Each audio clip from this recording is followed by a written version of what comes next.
Now bring in Alberto Alemanno for analysis on the situation. He's a professor of European Union law and regulation. Thank you very much for joining us. Good evening. Here on Live from Paris. Now, what's interesting here is that seemingly Italy is not under any legal obligation to accept these migrants.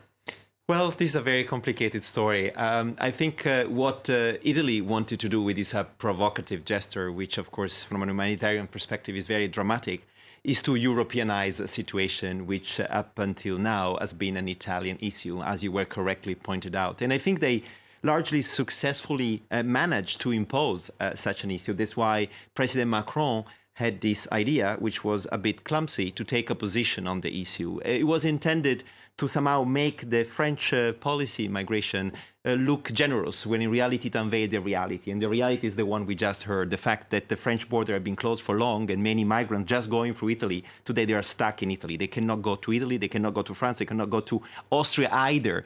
And the new policy approach is emerging between Rome, the new government, Vienna, the Austrian government, and Berlin, because part of the German government today is pushing for a more restrictive policy. This is not the position of Angela Merkel, but this is the position of the Minister Seehofer. And this is what is going to be on the table very soon in the European Council on June 28th.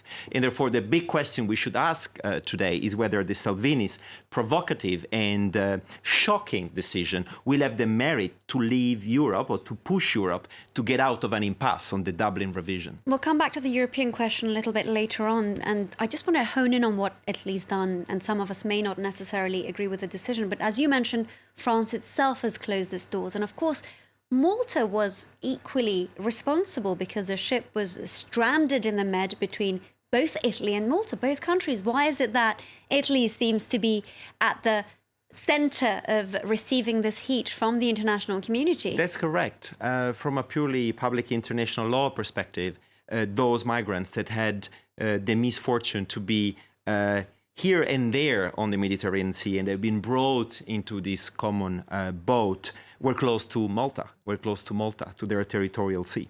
But over the last few years, Italy developed a practice, the very same practice that led this boat to come to the European harbor, to the Italian harbor, and to then start the registration. But in particular circumstances, Salvini did what the previous minister in a government had a completely different political color, led by Minister Minniti in that position, was to close the border.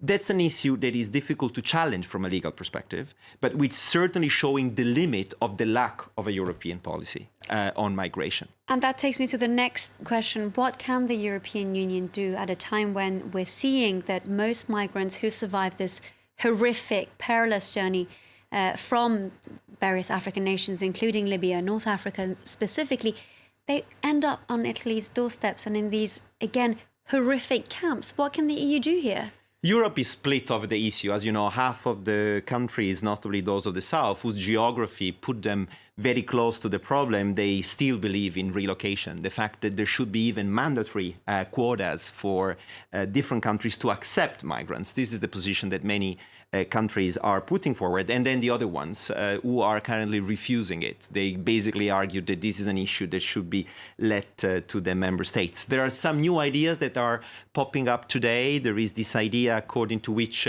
we might or we should allow financial compensation for Italy, who today is the country on the front line, and we can imagine some of the governments refusing such a possibility today. All the question will be placed on the table of the various ministers. For the first time, a European minister coming from this government will show up in Luxembourg, Minister Salvini, to discuss the issue, and hopefully this will lead to a European Council that will come up with ideas which are feasible and politically acceptable, hopefully under the pressure which is mounting of European public opinion, which for the first time is positioning itself on an issue. And I think this could be a game changer. At least that's my hope. That's all I hope, I think. Alberto Alemanno, the Scientific Director of the EU Public Interest Law Clinic, thank you very much for joining us and for that analysis. Thank you.